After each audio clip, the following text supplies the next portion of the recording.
an IDU culmination today, and my group's project's name was Susvada Sanchike, which is in English it translates to a collection of flavors.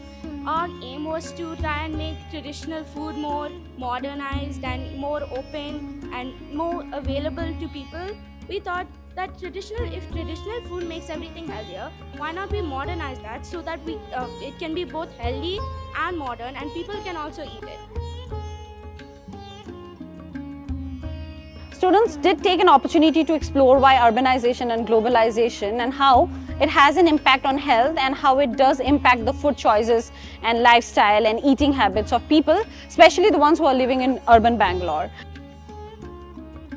It was an interesting theme this year because I think it was a right combination of learning how the roots of our food, like how urbanization is affecting it, and kind of seeing them come through, put together a fusion food, something like a bisibelebath spring rolls I've never imagined I would be having.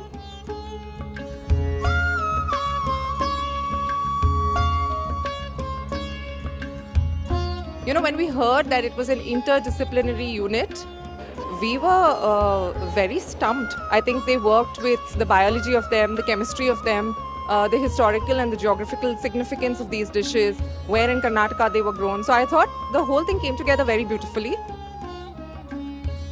This really helped me heighten my teamwork to a different level, but also what I learned is to look at everything through an IDU lens or an IDU perspective, not only using one subject to learn study something or learn something, but using multiple subject connections to learn something as well. So yeah, I think that was definitely something I learned.